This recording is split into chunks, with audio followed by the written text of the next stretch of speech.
23 al 27.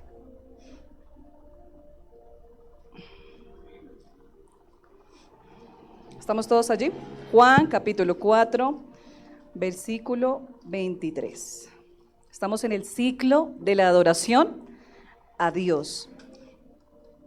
Dice la palabra de Dios: mas la hora viene, dile a la persona que está a tu lado, mas la hora viene, y ahora es, cuando los verdaderos adoradores adorarán al Padre en espíritu y en verdad, porque también el Padre, ¿qué pasó? Vamos a decir todo el versículo, porque también el Padre, tales adoradores, me perdí, busca que le adoren. Entonces, ¿qué dijimos? Mas la hora y la hora es. Cuando nosotros vemos en Juan capítulo 4, estamos viendo una de las escenas más lindas que nos conmueven mucho el corazón y que nos hablan, que son muy profundas, que es el encuentro que tiene Jesús con la mujer samaritana. Sabemos que la mujer samaritana era la mejor mujer de Samaria, ¿cierto? De Siquén, ¿cierto? Era la más ejemplar, era la mujer que todas decían, yo quiero ser como la mujer samaritana, ¿sí? No, que dice la palabra, que era una mujer tan despreciada por la comunidad que ella tenía que ir a la peor hora a recoger agua. ¿Quién recogía el agua en ese entonces? Las mujeres. Eran las que iban a los pozos a sacar el agua, y yo me pregunto, siempre cuando yo veo esas escenas, yo digo, oiga, ¿y dónde estaban los hombres? Las mujeres cargando esas canastas de agua en la cabeza, con palos, bueno, ellas se buscaban la forma, pero así era la cultura judía. Las mujeres iban a la hora muy temprano, donde no estuviera el sol muy fuerte, o sea, la mejor hora, que era en la mañana, pero ella no iba con esas mujeres. Entonces era un momento donde ella tiene un encuentro con Jesús, porque Jesús dice algo, me es necesario pasar, ¿por dónde? Por Samaria, me es necesario ir a encontrarme con la mujer samaritana. Y esas son las cosas que a mí me encantan de Jesús, del Señor Jesucristo, porque el Señor Jesús nos muestra aún las cosas de lo que muchos de nosotros muchas veces despreciamos, de lo que desprecia la sociedad. Dice el Señor que Él vino por los enfermos, que Él vino a buscar a los perdidos, que Él no vino por los perfectos, ¿cierto que no? ¿Cómo le decía a los que se creían perfectos? Sepulcros blanqueados. Vamos a orar en esta mañana y vamos a pedirle al Señor. El tema que vamos a estar viendo hoy es la adoración al Cordero inmolado. Vamos a decirlo una vez más, la adoración al Cordero inmolado. Vamos a inclinar nuestro rostro y vamos a orar delante de la presencia del Señor. Señor Jesús, en este momento, Señor, venimos delante de ti. Padre, en esta mañana, Señor, venimos a buscar tu presencia, Señor, y oramos, Señor, para que tú seas hablando, Señor, a nuestro corazón, para que tú seas, Señor, hablando a nuestra vida según nuestra necesidad, Señor, rompiendo toda estructura, toda religiosidad, Señor, quitando todo lo que no estamos haciendo bien delante de ti, Señor, y siendo verdaderos adoradores delante de ti, Señor. Yo te doy gracias por cada hermano que está aquí en esta mañana. Bendigo sus vidas, sus familias, Señor, y oro para que tu palabra, Señor, pueda penetrar sus corazones en el nombre de Jesús.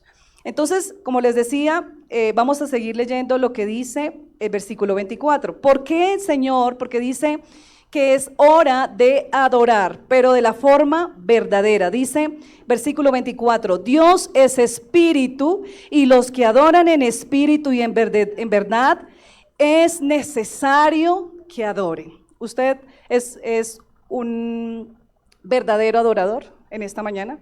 Podemos decir que somos verdaderos adoradores, pero aquí la palabra me está diciendo que los que son verdaderos adoradores es necesario. O sea que es una necesidad, no es porque yo quiero, no es porque me gusta, porque a veces decimos yo no voy a adorar a Dios, hablando específicamente, digamos, cuando está la alabanza, porque esa canción no me gusta. ¿La canción para quién es? Para Dios. Pero si nosotros estamos hablando de lo que es la adoración como esencia, ¿qué es la adoración como esencia? Mi vida. Como estábamos leyendo en Romanos 12, mi vida siendo un sacrificio vivo, constante, permanente. Entonces aquí nos damos cuenta que dice el Señor, porque usted y yo somos adoradores, porque usted y yo somos espíritu también, porque Dios, ¿qué es? Espíritu. ¿Y cómo podemos adorar a Dios? A través del Espíritu. Dice, porque es necesario que adoren. Dice el versículo 25, le dijo la mujer, sé que ha de venir el Mesías llamado el Cristo, cuando Él venga nos declarará todas las cosas. Jesús le dijo, yo soy el que habla contigo. No muchas veces el Jesús se le manifestó directamente a una persona de que Él era el Mesías. Muchas veces decía, no digas nada. Muchas veces no hablaba específicamente de que Él era el Mesías, pero aquí fue tan claro para esta mujer, porque la intención de Jesús era llegar al corazón de esa mujer, la intención de Jesús era restaurar a esa mujer, quien era despreciada, quien era humillada por la gente, porque obviamente tenía toda la razón. Dice acá más adelante, en esto vinieron sus discípulos y se maravillaban, ¿qué discípulos, no? Se maravillaban que hablaba con una mujer y dijeron, está solo con una mujer. Sin embargo, ninguno dijo, ¿qué preguntas? ¿O qué hablas con ella? Entonces la mujer dejó su cántaro y fue a la ciudad y dijo a los hombres. Pero ¿qué dice en los versículos de atrás? Dice, ella, ¿por qué le creyó? Porque le dijo, ve y trae a tu marido. ¿Y qué dijo ella? No tengo marido. Y le dijo, bien has dicho, porque 5 maridos has tenido y el que tienes no es tu marido. Ahí nos muestra la moral, ¿sí? Nos muestra realmente, nos resume la vida de la mujer samaritana. Era una vida vacía, que había querido ser llena a través de los hombres. Entonces, ¿cuántas veces habla la palabra adoración en este pasaje? 8 veces. En Juan capítulo 4, 8 veces se habla la palabra adoración. Cuando en la Biblia se escribe una palabra reiterativamente es porque hay una intención de Dios que nosotros podamos entender que es importante para Él. ¿Sí? La Biblia está escrita de una forma literaria y es muy interesante darnos cuenta que en la Biblia no se usa la literatura contemporánea. ¿Qué es la literatura contemporánea? La literatura contemporánea describe detalles, la Biblia no. La Biblia nos cuenta las historias en cierta manera no tan completas en forma de literatura. ¿Por qué? Porque hay muchas cosas que quedan como en misterio, como dice la palabra de Dios. Pero ¿cuál es la intención de la forma como se escribió la Biblia? Que el lector pueda profundizar, y la forma como fue escrita nos hace ver que cuando yo leo ese versículo 1 y 2 veces y 3 veces, siempre va a haber algo especial en ese versículo. O sea, la historia tenemos que nosotros también, a través de la revelación del Espíritu Santo, que Él me hable conforme al propósito que tiene Dios en mi vida. Entonces vemos que la palabra adoración es reiterativa en este pasaje. ¿Por qué adoramos a Dios? Número 1, porque Él es eterno. Vamos a ver lo que dice Daniel, capítulo 7, versículo 9. ¿Estamos todos allí? Daniel, capítulo 7, versículo 9. ¿Por qué adoramos a Dios? Porque es ¿qué? Eterno. Dice, estuve mirando hasta que fueron puestos tronos y se sentó un anciano de días, cuyo vestido era blanco como la nieve y el pelo de su cabeza como lana limpia. Su trono llama de fuego y las ruedas del mismo fuego ardiente. Este versículo es una visión que tiene el profeta Daniel, donde él ve que están colocando tronos. O sea, esto todavía no había sucedido. Si usted va a Apocalipsis capítulo 4, en Apocalipsis capítulo 4 usted se da cuenta que ya están los 24 tronos, donde están los 24 ancianos. Entonces aquí nos damos cuenta que cuando está hablando de que Dios es eterno, literalmente o como una figura se representa a Jesús como un anciano. Dice que un anciano ¿de qué? De días, cuyo vestido era blanco como la nieve, o sea, y el pelo de su cabeza como lana limpia. No se está refiriendo a la vejez, no se está refiriendo a algo deteriorado, se está refiriendo a su eternidad. Porque su eternidad no la podemos medir. En nuestra mente finita no podemos medir lo que es la eternidad. Dios también es juez de este mundo. ¿Por qué más debemos adorar a Dios? Porque Él es juez de este mundo. Veamos lo que dice Mateo, capítulo 7, versículo 21 al 23. Dice, no todo el que me dice, Señor, Señor, entrará en el reino de los cielos, sino el que hace ¿qué? La voluntad de mi Padre que está en los cielos. Muchos me dirán en aquel día, ¿qué le dirán? Señor, Señor, ¿No profetizamos en tu nombre y en tu nombre echamos fuera demonios y en tu nombre hicimos muchos milagros? Entonces les declararé. ¿Quién declarará esto? Jesús. Jesús es nuestro juez. Jesús tiene la autoridad para decir quién se salva y quién no se salva. Jesús tiene el poder, el juicio para determinar qué está bien y qué está mal. Y dice, y entonces les declararé, nunca os conocí. A mí me impacta esto. Toda la creación, todos los seres humanos, tenemos la oportunidad de ser salvos. Toda la creación, cada persona que nace, que son muchísimas personas, que son niños, que son jóvenes, todas las personas que usted ve en el mundo, que es un mundo que está muy poblado, hay lugares donde hay mucha población, tienen la oportunidad, toda la creación, porque dice en Juan 3:16, porque de tal manera amó Dios al mundo. El Señor no está sacando a nadie, el Señor nos da la oportunidad a todos. Hay otra manera de nosotros podernos dar cuenta, el libro de la vida. ¿Cuántos han escuchado sobre el libro de la vida? Dice que los nombres están escritos en el libro de la vida. ¿Y qué dice? No sé si es Moisés que dice que entonces borra mi nombre del libro de la vida, porque su nombre ya está escrito. Pero ¿qué sucede cuando la persona no recibe la salvación, cuando no recibe el don del que estaba hablando Jesús en Juan 4? En Juan 4 el Señor dice, mujer, si supieras lo que yo te puedo dar. Y ahí es donde el Señor habla del don. ¿Qué es el don? El regalo. ¿Y qué es el regalo? La salvación. Lo que Dios quería darle a la mujer samaritana, ¿qué era? Era salvación. ¿Y qué te quiere dar Dios a ti? Salvación, pero una salvación integral. El Señor no solamente quiere que tú pienses, me proyecto ir al cielo y mi vida acá que sea lo peor. No, hermanos. El Señor quiere que nosotros podamos ser prosperados en todas las cosas, así como prospera nuestra alma. Nuestro Dios tiene los mejores deseos, los mejores pensamientos para nuestra vida. Entonces aquí nos damos cuenta que cuando Él dice que no os conocí, no recibieron el plan de salvación, negaron creer a Jesús, ¿y el Señor qué hizo? Los borró.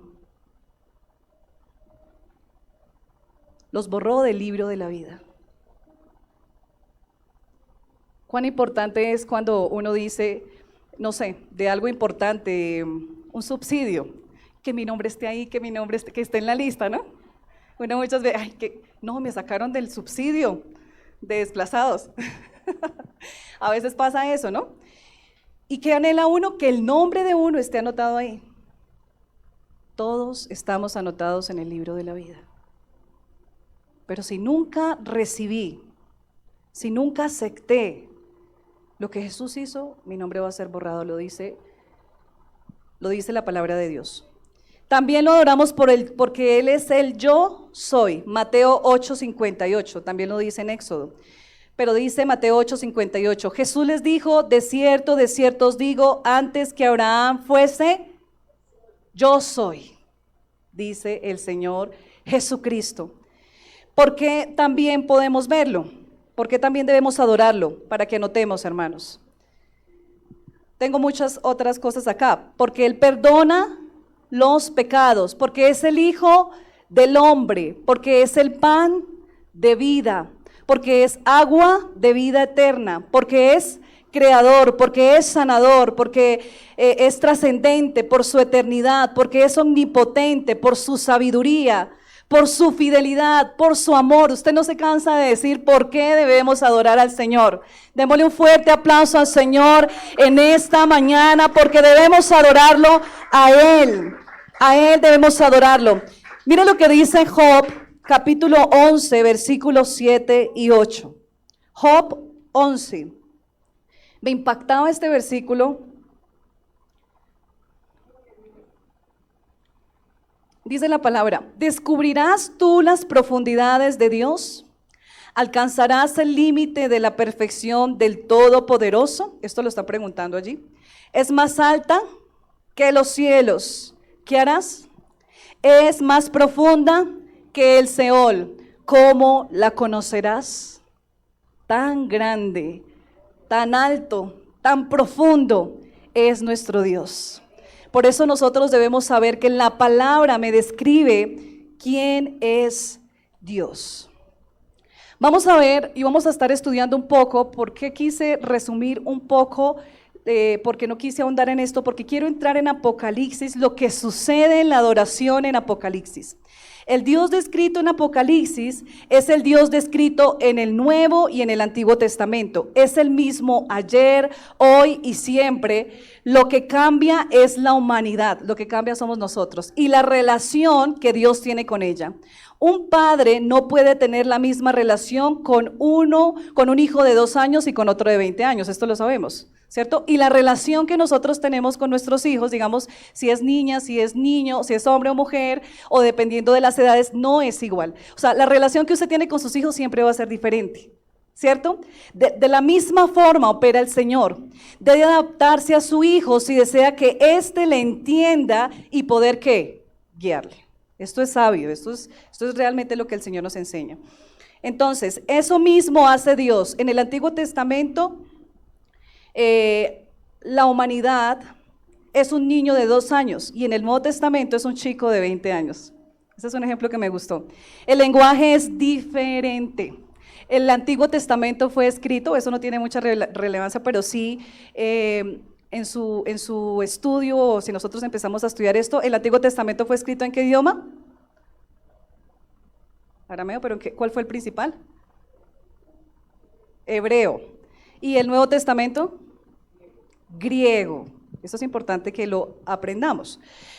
El lenguaje, bueno, es diferente, la manera de comunicarse es diferente, pero si nos damos cuenta, estaban bajo la ley, bajo la gracia. Pero en cierta manera, Dios es el mismo. El Señor permite que comprendamos todo lo que necesitamos saber de la Biblia para nuestra salvación. Sin embargo, hay temas complicados, hay temas que a veces nosotros decimos, pero no entendemos. Hay de todas maneras también unas interpretaciones que vamos a ver más adelante, porque en cierta manera la verdad absoluta de la interpretación no la tiene ninguno, ¿cierto? Realmente Dios es el que va revelando con el paso del tiempo, la palabra de Dios se va revelando con el propósito que nosotros como iglesia nos vayamos encaminando hacia el propósito de Dios. Digamos aún en el fin. El ser humano es demasiado dado a hacer conjeturas y a sacar sus propias conclusiones. ¿Nos pasa esto? Mucho. Que suelen llevarse al error. De modo que podemos adentrarnos en esos temas, pero llegar hasta donde la Biblia no los permita. Y escuchaba a alguien lo siguiente: muchas veces nosotros pensamos que el éxito de un cristianismo o el éxito de si yo estoy haciendo las cosas bien es que yo pueda entender toda la palabra de Dios. ¿Y ustedes creen que eso es así? ¿Cuál es el éxito? Muy bien, vivirla. Dice la palabra de Dios que si yo aprendí que yo tengo que amar a mi prójimo, ¿qué tengo que hacer? Amar a mi prójimo. Entonces, el vivirla, el Señor no va a decir, bueno, usted que me tiene la interpretación de las 7 copas, las 7 trompetas, los 7 candeleros, no pasó, no. El Señor habla de conocernos, el Señor habla de intimidad, el Señor habla de tener una relación con Él. ¿O usted ama a su hijo por lo que sabe? No, amamos a nuestros hijos porque son nuestros hijos. No podemos decir, es que yo te amo si eres el primero, es que yo te amo si eres el que eres el mejor en el deporte. No, amamos a nuestros hijos porque son nuestros hijos. Entonces es importante, pero también es importante que nosotros, si tenemos la posibilidad de avanzar y de aprender la palabra de Dios, lo podamos hacer. ¿Cuántos creen esto? Amén. Entonces, podemos buscar textos al respecto en todas sus páginas, pero de pronto pues no podamos entender un poco más allá de lo que el Señor no nos va a revelar. En cierta manera somos limitados. Lo que no se nos explique ahora, nos lo explicará el Señor en la eternidad. Escuchaba un pastor que decía, yo quisiera sentarme a tomar tintico con Pablo, porque tremendo hombre, ¿no? Y uno dice, a mí me encantaría, a mí en lo personal me gustaría, uno de los personajes que también me impactan, Moisés, como él siendo tan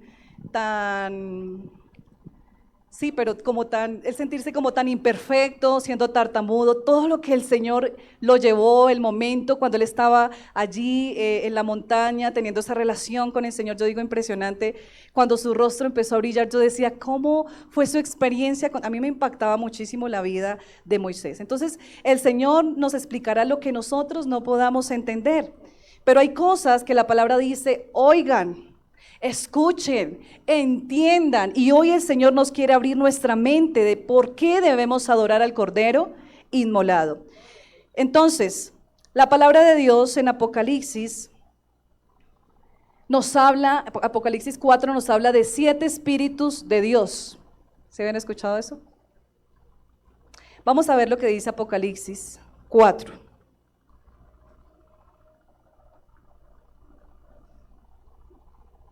Dice, 4 versículo 2 al 5. Y al instante yo estaba en el Espíritu, y he aquí un trono establecido en el cielo y en el trono uno sentado.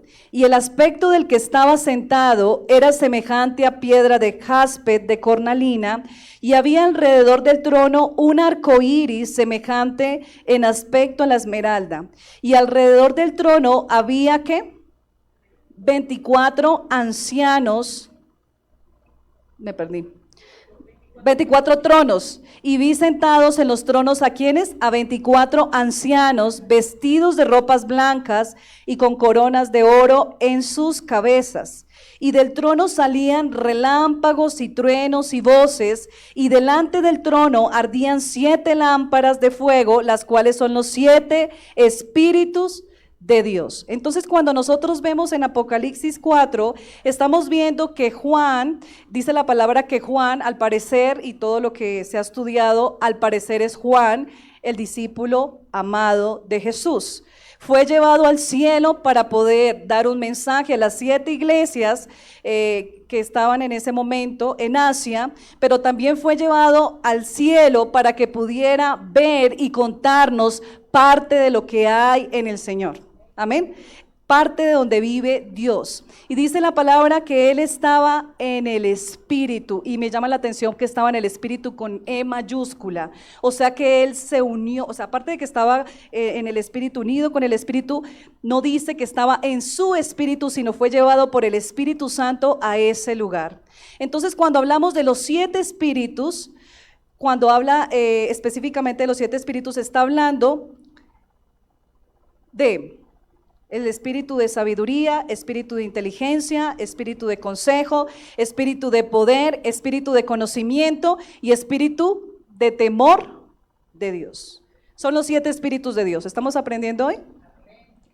Pero dice Juan a las 7 iglesias en el Apocalipsis 1, veamos antes de seguir ahí ahondando un poco en el tema, Apocalipsis 1, versículo 4 y 5 dice, Juan a las 7 iglesias que están en Asia, gracia y paz a vosotros del que es y el que era y el que ha de venir, y de los 7 espíritus que están delante de su trono, y de Jesucristo el testigo fiel, el primogénito de los muertos y el soberano de los reyes de la tierra, al que nos amó y nos lavó de nuestros pecados con su sangre.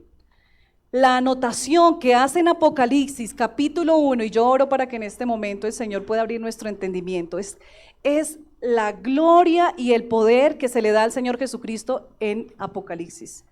Si nosotros nos vamos dando cuenta en las cartas de Pablo y todo esto, empieza a hablar de la obra del Señor Jesús, pero ahora nos están mostrando el contexto de cómo lo que hay en la creación, todo lo que hay, los ángeles, los querubines, los serafines, que están en el cielo, que es un cielo real, porque esto no es una historia de fantasía, es una historia real que, digamos, cronológicamente, con las figuras que se usan, no puede ser algo inventado. ¿Sí? Es algo real que está sucediendo en el cielo y que parte del reino de Dios está sucediendo en la tierra. Amén. Entonces nos damos cuenta que a Él se le da la gloria. A Él, por eso la palabra de Dios dice que para Él, por Él, fueron hechas todas las cosas. Por eso debemos adorar al Cordero inmolado. Dice la palabra que Él es el primogénito de los muertos y el soberano de los reyes. Cuando Jesús se encuentra con sus discípulos, dice la palabra que el Señor les dijo: me ha sido entregado toda potestad, todo poder y todo dominio. ¿Se los dijo a quién? A sus amigos, a sus discípulos, porque finalmente los llamó amigos al final de todo ese proceso. Entonces aquí nos damos cuenta que el Señor, que es el primogénito de los muertos, el soberano de los reyes, y dice la palabra, al que nos amó, al que nos lavó nuestros pecados, a Él sea la gloria. ¿Qué hay frente a su trono? 7 espíritus de Dios. 7 espíritus de Dios alrededor de Jesús, donde está el consejo, el poder, el conocimiento, el temor a Jehová, la sabiduría y la inteligencia. Y dice la palabra de Dios, si alguno esté falto de sabiduría, ¿qué debemos hacer? Pedirla. Porque ese espíritu que es de sabiduría, como nos está mostrando la palabra, es real, hermanos. Es real, y muchas veces nos olvidamos de todo lo que está sucediendo en los cielos y adoramos a Dios de cualquier manera y vivimos de cualquier manera. Vivimos engañando, vivimos mintiendo, vivimos blasfemando, vivimos con rabia, con enojo, y nos olvidamos que un día nosotros también podremos ver cara a cara al Señor. Un día tú y yo podemos ver a Dios, vamos a poderlo ver. Entonces dice la palabra de Dios, Isaías 11:2, también nos habla de los espíritus de Jehová. Dice, y reposará sobre el espíritu de Jehová, espíritu de sabiduría, espíritu de inteligencia, espíritu de consejo y de poder, espíritu de conocimiento y de temor de Jehová. Dice la palabra en Proverbios, el principio de la sabiduría es el temor a Jehová. O sea que dentro del Espíritu Santo están estos espíritus que reposan. Y usted y yo tenemos al Espíritu Santo. Usted y yo tenemos al Espíritu Santo que nos da de su fruto, que nos da de su capacidad, hermanos. ¿Por qué no acudimos al Espíritu de Dios que tiene poder para dar vida aún donde no hay esperanza? Entonces dice acá, otro texto que también nos habla de los 7 espíritus en Apocalipsis, bueno, fue el que acabamos de leer, que es 4 del 2 al 5. Entonces, aquí quiero detenerme un poquito acá de lo que sucede en ese momento donde hay adoración delante del Señor. Cuando Juan es llevado en el Espíritu, ¿qué vio Juan? Un trono establecido en el cielo, ¿cierto? Y en el trono estaba uno sentado. ¿Y a quién se refiere? ¿Quién estaba ahí sentado? Era Jesús. Jesús está sentado en su trono. Dice la palabra que está a la diestra de Dios Padre. Nos habla de que hay un arco iris alrededor, nos dice que su aspecto es de esmeralda, y alrededor del trono había 24 tronos. Y cuando estábamos leyendo en Daniel, dice la palabra de Dios que Daniel vio.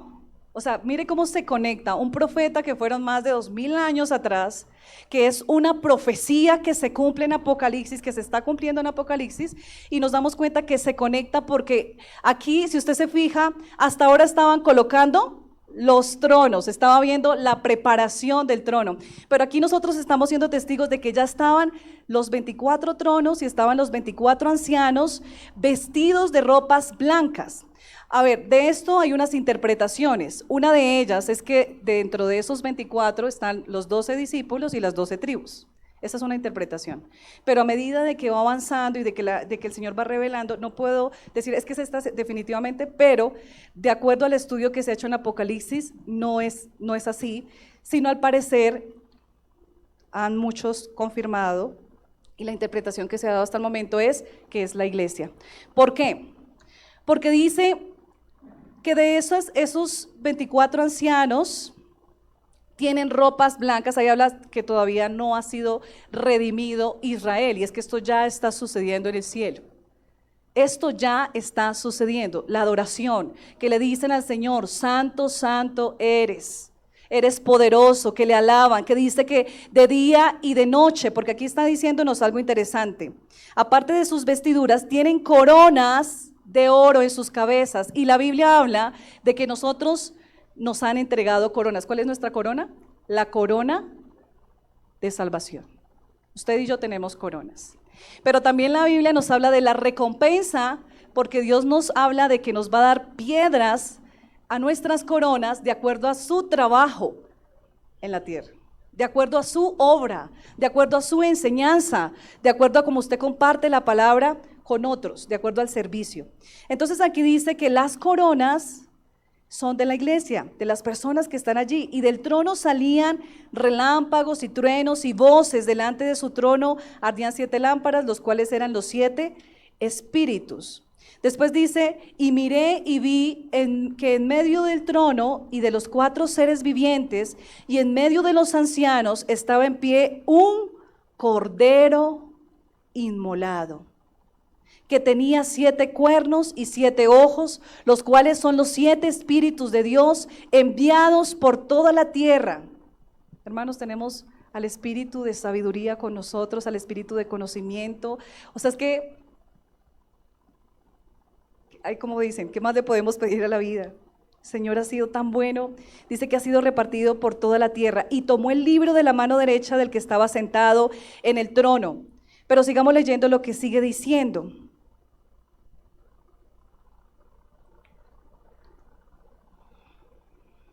Quedamos en el 11. Quiero que veamos algo que sucede en ese momento, y es que no se halla lugar en el cielo una persona digna para coger los rollos de las profecías, donde se empieza a cumplir en Apocalipsis lo que va a suceder. Quedamos cuando estamos leyendo 4, versículo 2 al 5. Bueno, aquí los describe, no, pasamos al 5, si lo tengo bien. Pasamos al 5 y dice la palabra versículo 6. Ya leímos el versículo 6 hasta el 7. Seguimos al versículo 8. Y cuando hubo tomado el libro, los 4 seres vivientes y los 24 ancianos se postraron delante del Cordero. Todos tenían arpas y copas de oro llenas de incienso, que son las oraciones de los santos, que son sus oraciones. Para Dios es un olor fragante, dice que es como una ofrenda, nuestra adoración, nuestra alabanza, pero también nuestras oraciones. Dice la palabra de Dios aquí, que también estaban dentro de las copas las oraciones de los santos. Y cantaban un nuevo cántico diciendo, digno eres de tomar el libro y de abrir sus sellos, porque tú fuiste inmolado y con tu sangre nos has redimido para Dios, de todo linaje y de toda lengua y pueblo y nación. Y nos has hecho para nuestro Dios reyes y sacerdotes y reinaremos sobre la tierra. Por esta razón es que se dice que los que están alrededor de el trono es la iglesia. ¿A quién ha hecho el Señor reyes y sacerdotes? ¿A quién Dios ha dado el poder y el dominio sobre la creación y sobre el mundo? A nosotros, a la iglesia. Entonces dice, y miré y oí la voz de muchos ángeles alrededor del trono y los seres vivientes y de los ancianos, y su número era millones de millones, que decían a gran voz, el Cordero que fue inmolado es digno de tomar el poder, las riquezas, la sabiduría, la fortaleza, la honra, la gloria y la alabanza. Y a todo lo creado que está en el cielo, sobre la tierra y debajo de la tierra, y el mar y todas las cosas que en ellos hay. Oí decir al que estaba sentado en el trono, y al Cordero sea la alabanza, la honra, la gloria y el poder por los siglos de los siglos. Y los 4 seres vivientes decían amén, y los 24 ancianos se postraron sobre sus rostros y adoraron al que vive por los siglos de los siglos. Qué tremenda escena. Y una de las cosas que nos muestra la palabra de lo que va a suceder cuando nosotros vayamos a la presencia del Señor es la adoración que va a suceder que está sucediendo en ese lugar. Por eso el Señor nos dice que la hora viene, mas la hora es.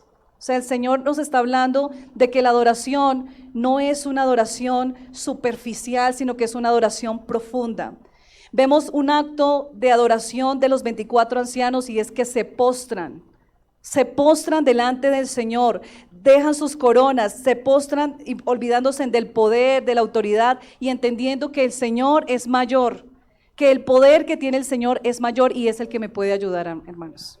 Es el que puede sacarme muchas veces de ese pecado que me tiene oprimido, que me tiene esclavizado, porque sabemos que no es fácil.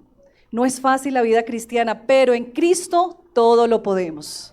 Si nosotros realmente obedecemos y nos acercamos a Él como debe ser. Dice, pues, ¿cuánto más no deberíamos nosotros, simplemente siendo mortales, en humildad, rendir adoración al Señor siempre y cuando pensemos cómo están nuestras vidas?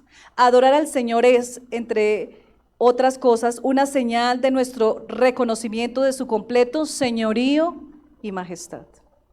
Cuando usted adora al Señor, cuando usted es consciente de lo que usted hace, porque todo es adoración. Hay algo en la palabra que nos habla de que la creación adora al Señor, ¿sí? Los que madrugamos nos damos cuenta cuando cantan los pajaritos en la madrugada, cuando los mismos animales en su instinto adoran a Dios, y la gente dirá, no, es que es, bueno, lo pueden relacionar con muchas otras cosas, pero nosotros entendemos que ellos adoran al Señor. ¿Cuánto más nosotros que fuimos creados para esto? Pensemos en esto. Todos aquellos seres, los 4 seres vivientes, los 24 ancianos, dentro de los 4 seres vivientes habla de que uno tiene el rostro como un león, bueno, tiene unas descripciones que son bien, pero todavía eso sí no lo sé. Los 24 ancianos, los ángeles, vamos despacio, los arcángeles, querubines, serafines, que tienen el privilegio de estar ante el trono de Dios y contemplarle, que son magníficos comparados con nosotros, porque uno dice, wow, un ángel que resplandece. Y están continuamente, porque la palabra dice de día y de noche. Si ellos lo hacen y participan de una forma gozosos y fervientes de la continua adoración celestial, ¿cómo no hemos de adorar nosotros? ¿Cómo nosotros no entendemos al Dios que realmente nosotros tenemos? Empecemos a aprender a hacerlo desde ahora. Nosotros debemos saber que Dios es merecedor de la alabanza. Vamos a Apocalipsis capítulo 7, versículo 9 al 12.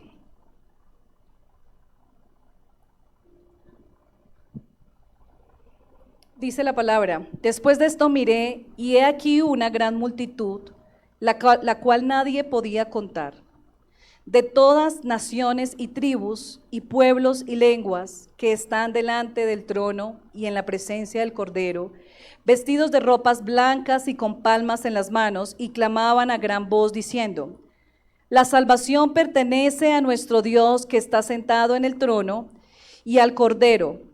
Y todos los ángeles estaban en pie alrededor del trono, y de los ancianos y de los 4 seres vivientes, y se postraron sobre sus rostros delante del trono, y adoraron a Dios, diciendo, amén.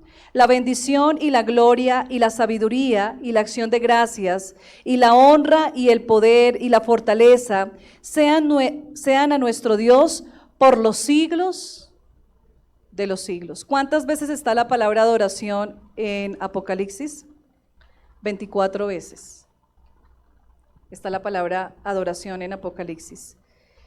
Nos damos cuenta que es muy importante la adoración en el cielo. Dice el Padre nuestro, venga a tu reino y hágase tu voluntad, así en el cielo como en la tierra. Realmente nosotros tenemos que darnos cuenta que esto es algo importante delante del Señor.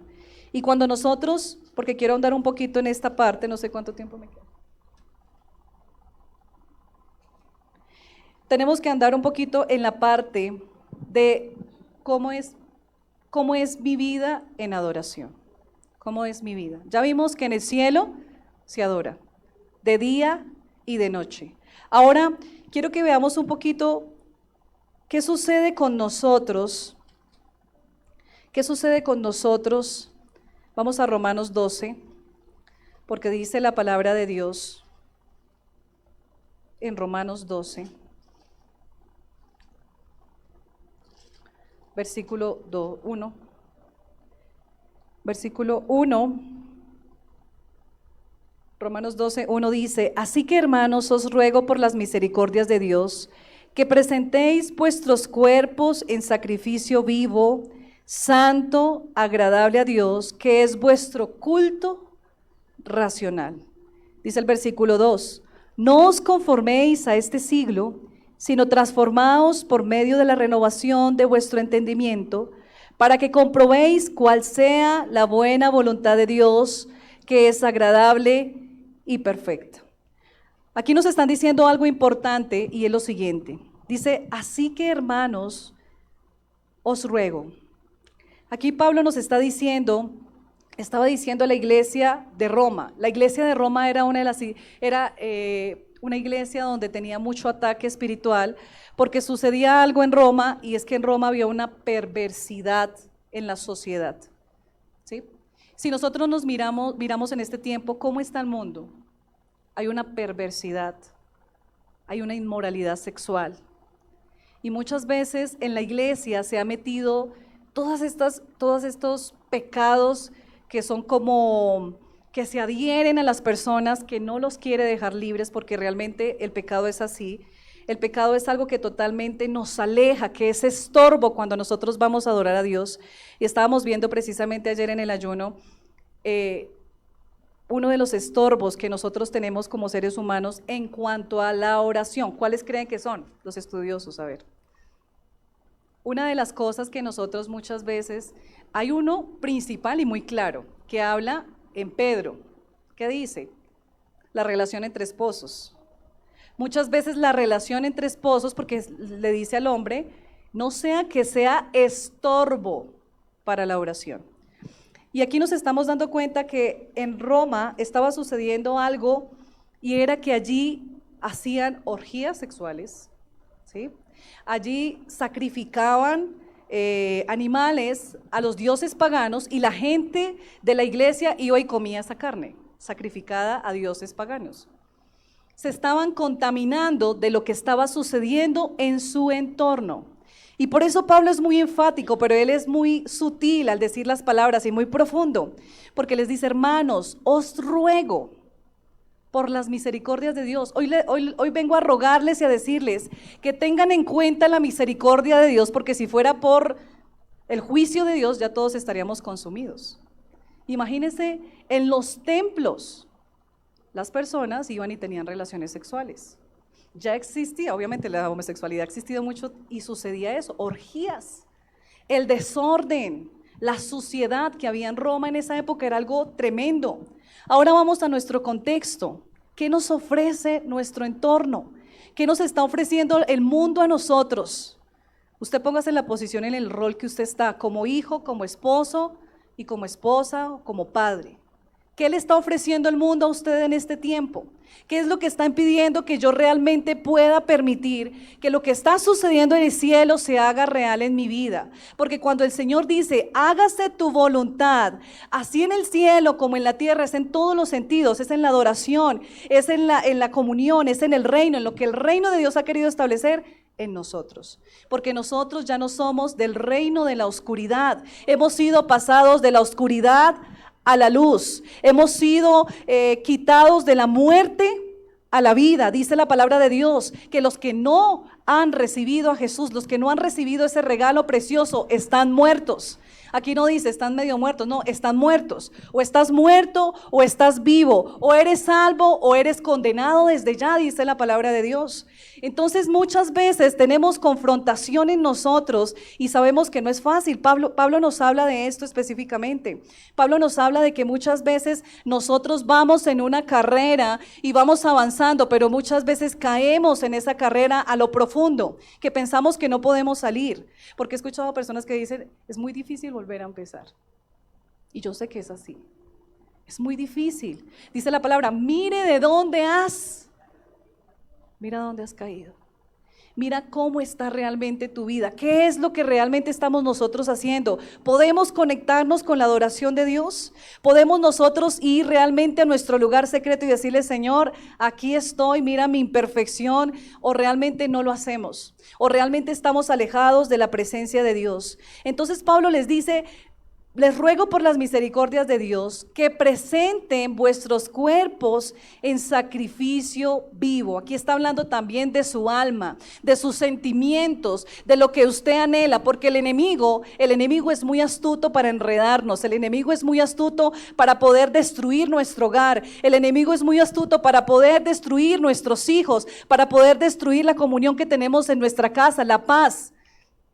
Dice la palabra, muchas veces la ansiedad, el peso, la ira, todas estas cosas que nosotros cargamos, abrazamos la tentación. Y ayer les daba un ejemplo a los chicos que salimos de acá y me llevé un tarro con una manzana partida. Y entonces le dije a uno de ellos, vamos a hacer una escena de lo que es realmente la tentación. Porque la tentación siempre va a estar ahí. Y entonces cogí y corté unos grandes y unas que son pequeñitos, como migajas. Y yo le decía, voy a compartirle porque él va a ser tentado de acuerdo a su necesidad. Usted nunca va a ser tentado de acuerdo a la necesidad de su pareja, no. Usted es tentado de acuerdo a su necesidad. Y esa necesidad debemos llevarla a Jesús, porque obviamente hay necesidad, ¿sí? Tenemos que tener conciencia de eso, hay necesidad. Y entonces en el momento que yo le daba a él la tentación, él me la recibía, yo le daba migajas. Y yo me comía mi manzana. Y todos se reían porque, y yo le decía, ahora persígame y pídame migajas. Muchas veces nosotros estamos haciendo así. La tentación viene, pero la tentación, yo soy el que decido si abrazo la tentación, yo soy el que decido realmente si doy el siguiente paso. No es que, hermanos, uno no debe decir, es que fue por culpa de... Es que usted fue el que me hizo, es que usted fue usted fue la que me hizo enojar. A uno nadie lo hace, yo decido. Me pueden influenciar, pero yo soy el que decido. Y entonces, muchas veces cuando nosotros vamos, Satanás pone la tentación, dice la palabra que Jesús fue tentado, ¿cierto? Porque tenía una necesidad. ¿Cuál era la necesidad de Jesús? Comer. La tentación fue porque él no había comido. Entonces nos damos cuenta que la tentación cuando viene es una de las cosas que nos alejan realmente del propósito de Dios. Y entonces cuando yo realmente no recibo o pido ayuda o hablo, estoy pasando por esto, por eso es importante nosotros tener líderes que nos apoyan en oración, no estemos solos. Para eso es la iglesia, para nosotros estar unidos, pidamos oración los unos por los otros. Hermano, me estoy pasando por esta situación, busquemos personas maduras que van a entender, aunque sea un pecado que uno dice, uy no, es que me da pena decir eso, porque nadie quiere ser descubierto en su pecado, pero la palabra de Dios nos está diciendo que Él es santo, que Él es puro, que todo lo que se acerque a Él tiene que ser santificado a través de la sangre de Cristo. Pero si nosotros no confesamos el pecado y nos apartamos de Él, ¿cómo nos vamos a acercar a Dios? No vamos a poder hacerlo. Entonces, cuando nosotros hacemos eso, la tentación pierde su fuerza. Pero cuando yo juego con la tentación y accedo a la tentación, ¿qué sucede? Me vuelvo esclavo. Me vuelvo como el que pide migajas y voy a estar siempre vacío. Pero hoy Dios nos recuerda que Él es el que perdona los pecados.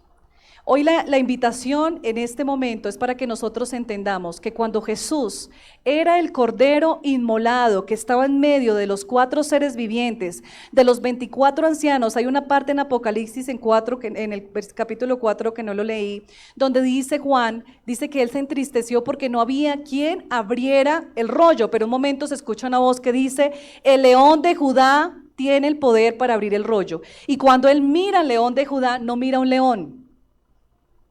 ¿Qué ve? Un cordero inmolado. ¿Qué es esa escena? Un cordero ensangrentado, un cordero herido. Ese es Jesús. Jesús está en el trono a la diestra de Dios Padre porque Él se sentó, porque Él venció la cruz. Y Jesús se presenta no como un ser débil, sino como un ser sacrificado. ¿Valió la pena el sacrificio de Cristo? Valió la pena. Debemos hacer un alto en nuestra vida y realmente pensar si yo soy adoración a Dios o, como lo dice la palabra, soy un trapo de inmundicia. O soy adoración a Dios o soy un trapo de inmundicia. Pongámonos de pie, hermanos, en este momento y vamos a orar en este momento, vamos a pedirle al Señor que nos ayude.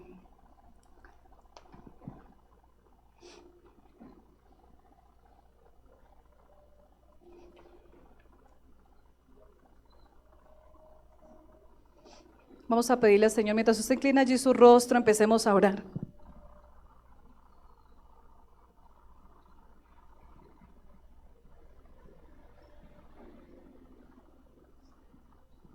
Vamos a estar orando allí en este momento. Vamos a decirle al Señor que nos perdone, porque hemos venido muchas veces con nuestras manos vacías delante de Él, porque hemos vivido muchas veces unas vidas que son desagradables delante de Él.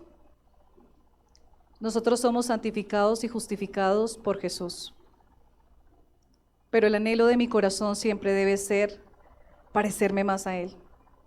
Dice la palabra, dejando toda ira, toda maledicencia. Yo no sé, cuando hablamos de pecado, nosotros le ponemos el nombre, porque cada uno tiene diferentes pecados en sus vidas. Pero dice que dejando toda ira, toda maledicencia, toda brujería, discordia.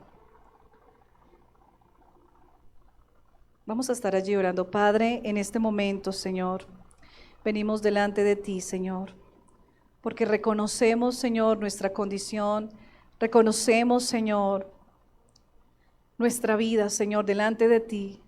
Aquí estamos delante de tu presencia, Señor. Mira, Señor, el pecado que muchas veces está delante de mí y no puedo ser un verdadero adorador. El pecado de la mujer samaritana era la promiscuidad con todos estos hombres, pero el Señor le dijo que Él la iba a restaurar. El Señor la restauró en ese momento. Su vida cambió tanto que ella tuvo que ir y predicarle a la gente y la gente le creyó. La gente oyó, fue la primera persona que recibió a Jesús allí en Samaria, porque el Señor dijo, me es necesario pasar por Samaria. Pero hoy el Señor dice, me es necesario pasar por tu casa, me es necesario pasar por tu corazón, me es necesario pasar por tu hogar, me es necesario pasar por tus emociones, porque solamente tú nos puedes dar de esa agua, Señor. Porque el propósito, Señor, de todo es que podamos ser verdaderos adoradores, que te adoren en espíritu y en verdad. Tómate allí un momento delante del Señor y dile, confiésale al Señor con cuántas cosas tú luchas. Yo también tengo luchas y yo he ido a la presencia del Señor día tras día, le digo, Señor, ayúdame. Señor, mira mi debilidad, porque en mi debilidad fuerte soy. Padre, yo vengo delante de ti, Señor, en esta mañana, oh Dios, orando e intercediendo por cada persona que está aquí.